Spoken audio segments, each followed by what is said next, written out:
to The Writer's Dream, where authors and writers discuss their books, their publishing ventures, and the wonderful world of marketing.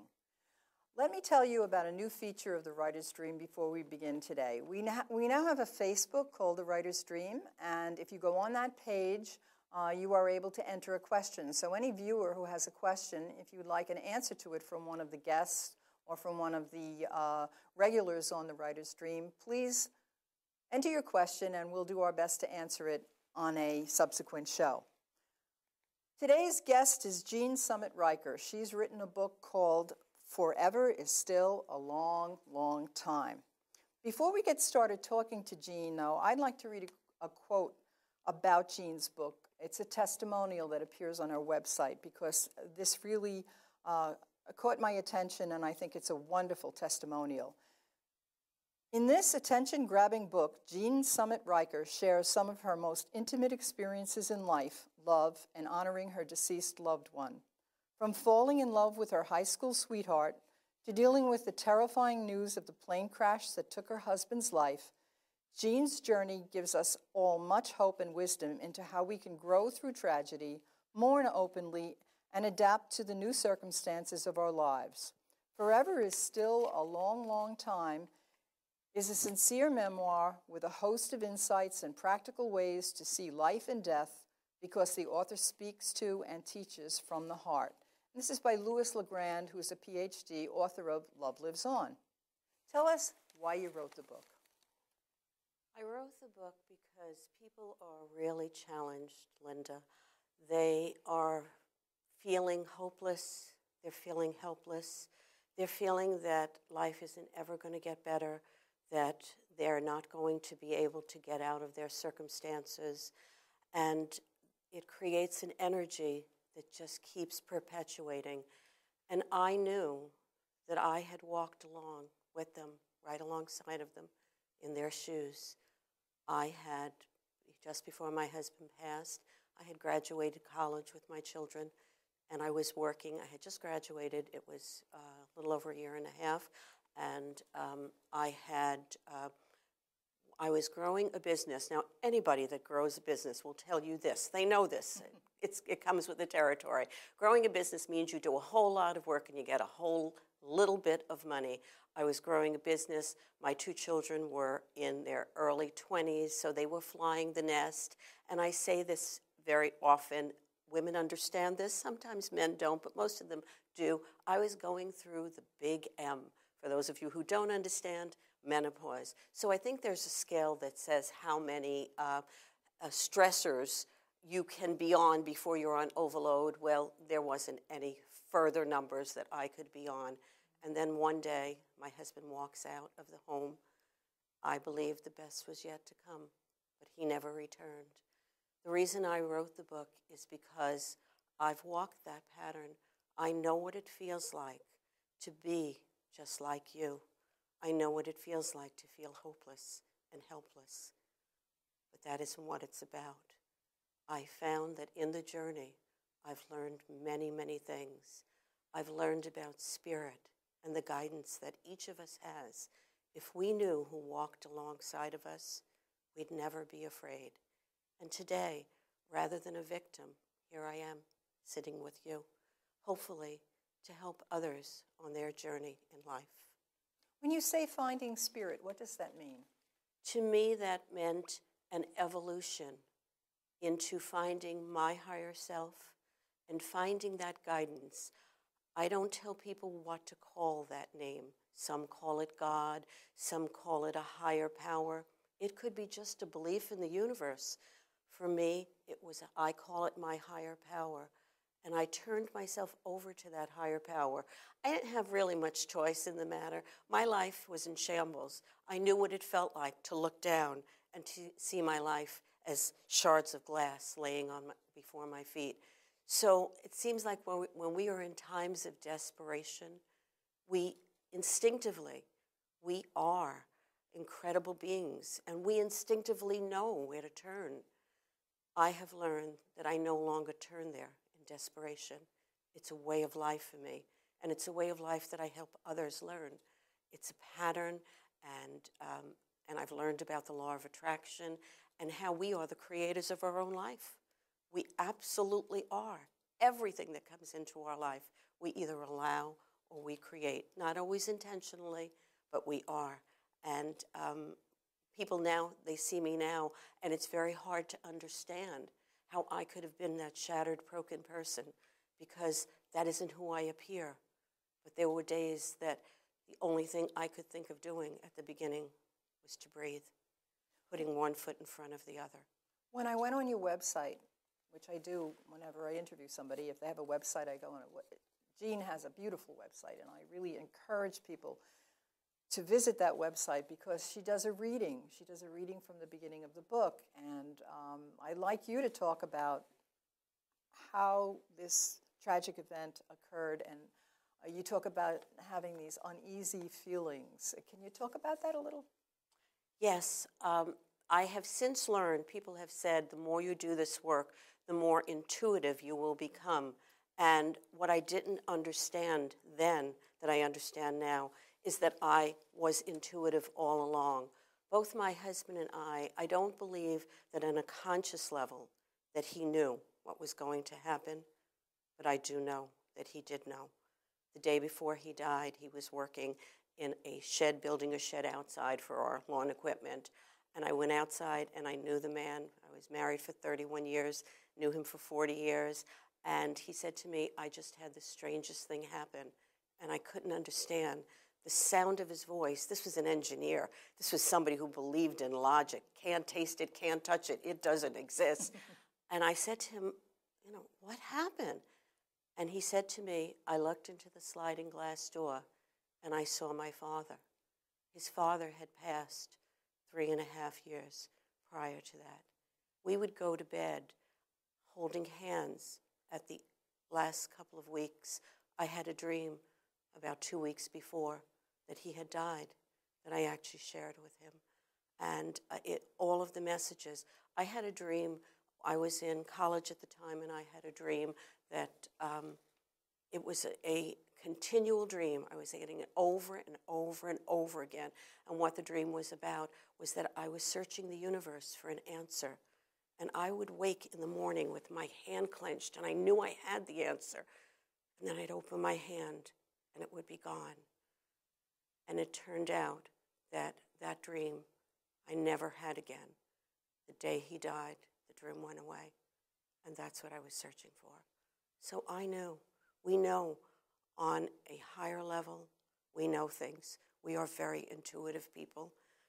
I tell people all the time, we've got it backwards. We've been taught that we are human beings having a spiritual experience. We're spiritual beings having a human experience. I like that. We are. I like that very much. We definitely are. So this terrible event occurred that you had premonitions about. He was killed in the crash. You had children. You had families. You didn't really have a full-time job. So anyone who is alive and breathing can relate to how having the rug pulled out from under you just leaves you speechless, thoughtless, breathless, all of those things.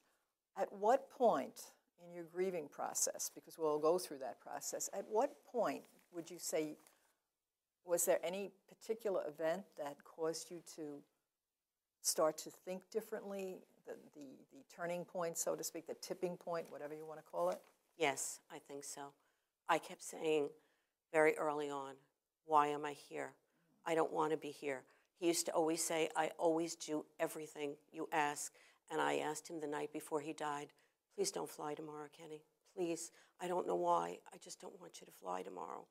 And what ended up happening was I kept saying that. And one day, after not sleeping for months, being awake, sleeping for 10 minutes, I got into a car and I ran off the road. And as I ran over the curb, I was jolted awake. And what happened was, it was the strangest experience. I was jolted awake and I slammed on the brake, but I wasn't frightened. I looked around and I was in a field. And there wasn't a blade this high of grass that could have harmed me. But there was something about the experience. I was going to a counselor's office at the time, and on the way back, I decided, I never told the counselor about it, and I decided to look, I decided to backtrack and see what would have happened if I didn't go off in that spot. And I realized that every place else, there were cars, there were poles, there was places that I would have been killed.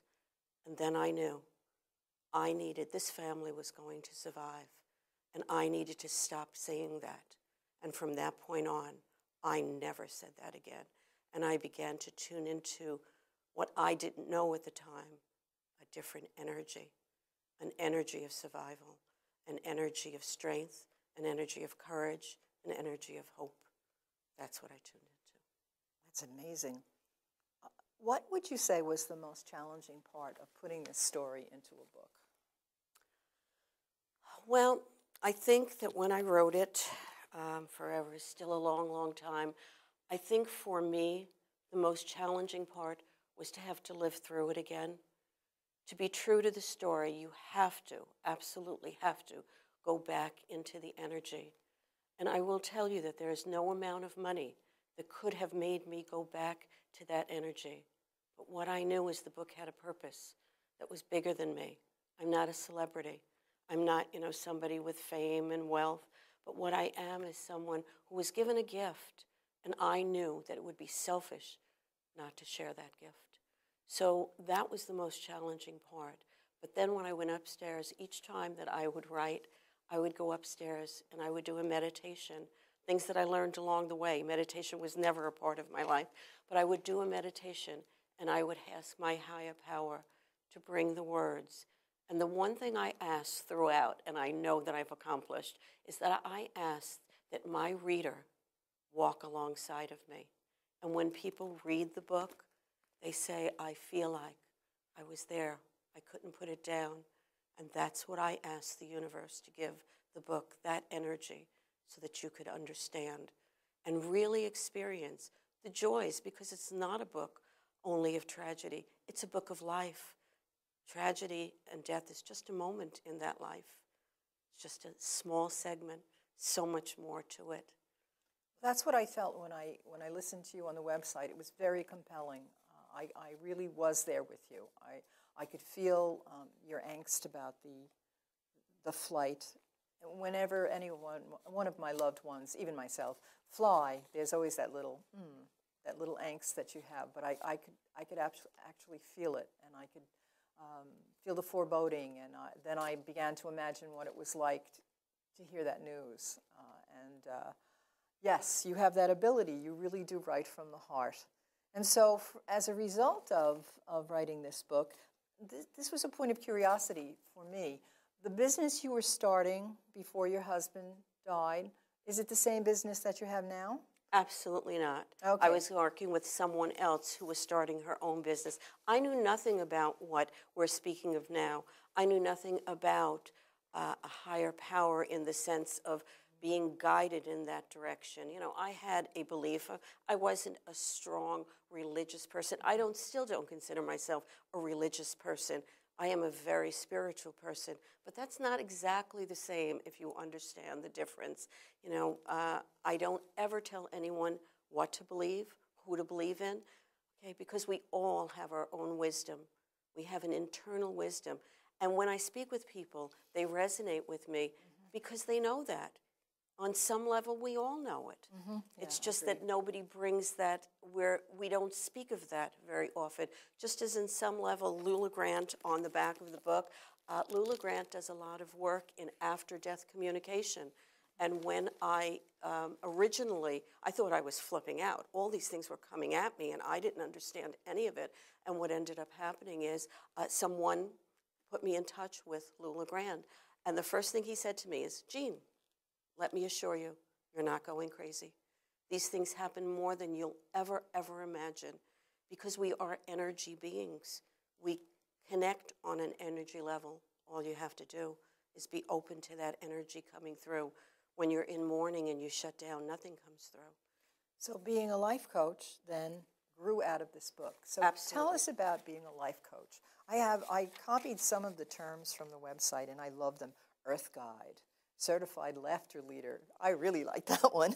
That's my favorite. Yes, and so tell us about that. Tell us about Earth guide. What I refer to, and I don't know what everybody else refers to, but I'm going to give you my definition. What I refer to as an earth guide is that inspired wisdom that comes through, those guides that I believe that are around us all the time, whether it's spirit coming through, whether it's I have one guide that I call Chiochi, and I see him as an Indian chief standing behind me. It's kind of like a pinball game. I like pinball, and it's kind of like a pinball game. I see him standing there, and if I'm kind of going off course, you know, those little things on the side, just kind of giving me a little nudge. Okay, never directing me or pushing me in the direction, but just saying, you're a little off course, kid. Let's straighten it out. So that's what I call my earth guides, the guidance that comes from a higher power and from within me, because we all have a higher self.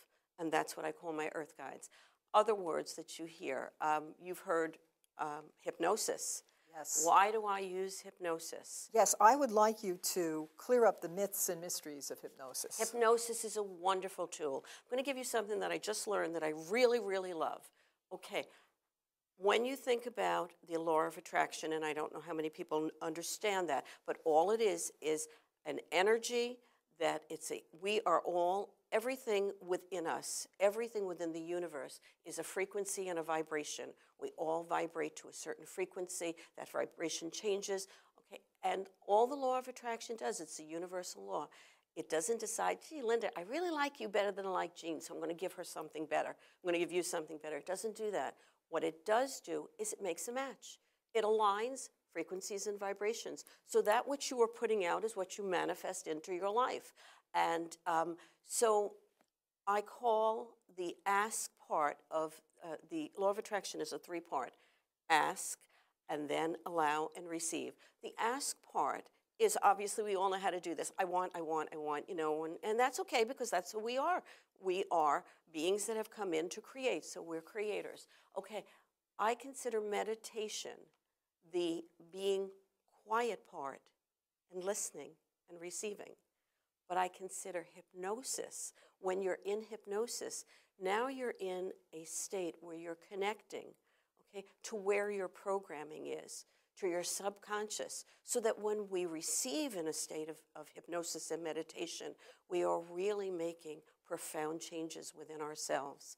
And so hypnosis, okay, you want to do Hollywood, you know, it doesn't exist. I tell people all the time, you're in hypnosis more than you ever know. You know that period just as you're falling asleep and just as you're waking up? Well, this is the body's natural state of hypnosis. It's the alpha state. Why hypnosis? Because it's where the changes are. We have this incredible computer. Incredible, right here, between the ears. The problem is nobody's given us the programming or the manual how to use it. So what do we fill it with? Everything we don't want. We fill it with, I'm not good enough, I can't, I shouldn't, somebody told me not to. These are all the things that we put in that computer. And then we wonder why. We keep getting that stuff back. Well, it's because it goes to the subconscious, and that's where the programming is. Hypnosis is the fastest way to make change in that programming. So hypnosis is a wonderful tool. That's really interesting because I've always wanted to write a book about the power of daydreaming, because I think of daydreaming as sort of a hypnosis, because you can be off into that zone, as I call it, and having this wonderful daydream, and people can be talking to you and you don't even hear them. So I'm thinking that's probably like a self-hypnosis. It absolutely is. And the things that come to you when you're doing that are so wonderful. It opens that vortex to creativity. Yeah. And the thing is, think about it. We all go to the movies, okay? We all go to the movies and we suspend reality. And we cry when E.T. has got that little finger up there, E.T. phone home. Okay, and we do that crying. Okay, but the truth of the matter, we know E.T. is a mechanical thing. But this is what happens. It's an altered state that we naturally go into. Have you ever driven a car, Linda? Oh, when I first retired from my public school job, I would leave the house and I would find myself in the high school parking lot, not knowing how I got there. But you drove a car. You were capable of all of those skills. Stopped at every waking stop hypnosis. waking hypnosis, and we don't even realize it. And it's a wonderful tool. I use it before we all get those butterflies, and they're good. They're there to energize us. But you know what? If they're not flying in formation, they're going to really get us. So what do? I go into a state of hypnosis, and I allow myself to relax and to visualize guided imagery. I already saw this whole show before we ever did it. Oh, I wish you had I sent me the tape. Because we created in our minds that wonderful computer that we don't know how to program. But once you learn, and that's what I do as a life coach. So that's life coaching. Well, what I do as a life coach, I really specialize in working with women who want to achieve even more than they can. Or they already have, I should say, not that they can, they already have. And what we do is we go into that program, we learn about the law of attraction, we go into that program and I teach you how. I'm only the guide. You already know it. We just go in and find it. And we go in and we empower you, we make changes that are positive. Instead of all those negative things that we've put in, we clear them. I clear them through Reiki. You asked me about Reiki. Yes, please tell us about Reiki. You know, I hear about Reiki. I have a friend who comes to my house to take her bath in salts after her Reiki experience because she no longer has a bathtub in her house. She has shower stalls. So tell me about it. Well, I'm going to explain the word Reiki. It's a two-part word. I'll do the second part first. Ki or Chi is a life force energy, meaning the energy that flows. Now, Reiki is not a religion, and I really like to, just as I like to eliminate the myth of hypnosis, all of this things that people get around it that are false information, I like to eliminate the myths of Reiki. The word Re is God. That's what it means. As I said, use whatever term you prefer, higher power, a belief in whatever it is. But the actual term is a God force energy. Okay? It's an energy that comes through the universe. Think about it. We have cell towers. We have microwaves. There's all kinds of energies. I just got done listening to Cosmos, the fabric of the universe, where Brian Greene talks about all of this. An incredible program if you haven't seen it on Nova. And it's just a wonderful program. And so we're beginning to finally come into our own. We're beginning to understand that we have an authentic self, a genuine self. Okay? And Reiki is a way of allowing you to open yourself to spirit. Now, why do I use it in life coaching? I use it because before I do a Reiki session, we have what we call chakras. We have energy centers. We have many, many energy centers. But we have 7 major energy centers. We have one here at the top of the head, which is the crown. We have a third eye, which is our intuitive. We have a throat chakra. We have, and each one has a color that it resonates. We talked about vibration and resonance. We have one in the heart chakra, and we have one in the solar plexus, the navel, and then we have one in the root chakra. Now, these chakras are energy centers, control all our organs and our body functions and things like that. Now, think about Reiki as, and I know this is such a bad analogy, and for those of you who really do Reiki, please forgive this, but it's the best way I can explain it. Think about if you have, well, first of all, let's talk about what the chakras do. They take energy in, they let energy out, and they hold energy. Now, if you had, let's say you were taking, you were throwing things down the sink, okay? Eventually, your sink is going to clog. The word disease, if you look at it when I write it on the board, D-I-S, dis-ease, means ill at ease. So the body creates illness because we are ill at ease, because we are clogging these chakras. So I think of Reiki as Drano. Terrible analogy. But it's the best way I can explain it to you. Because what it does, it goes in and it clears and it allows that energy to flow. It allows our body to heal and be balanced. Reiki is not my energy. It's a universal energy. So tell us about this bowl, please. I use these bowls. I have 7 of these. These are called quartz singing bowls. They are made of silicon, which is the same as our computers, the computer chips, and they are similar to the silica in our body. Okay, I use them. They're tuned to each of the chakras. I'm going to play it and show you.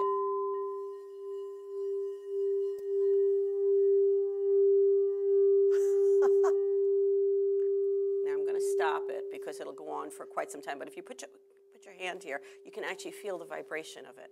Each one is tuned to the frequency of a chakra.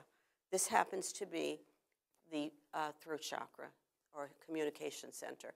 And what it does is it allows for that clearing, if you would, that Drano kind of thing. I like using it before a Reiki session because it opens the chakras and it allows the Reiki. I don't control the Reiki.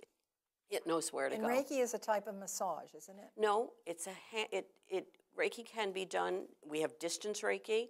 It is putting hands over someone. You can lay your hands on them. When you have a Reiki treatment, you're on a table, you're fully clothed. Since I don't ask my clients to turn over because they're in a wonderful deep state, because I bring them into a state of hypnosis first. Not everybody does this because this is what I know how to do. These are my specific tools, but I bring them into a state of hypnosis first, and then I allow the Reiki to go in and to do its energy. The Reiki runs through me into the person, and everybody experiences different experiences with Reiki. So can you sum up for us just exactly what experiences your life coaching provides for your clients?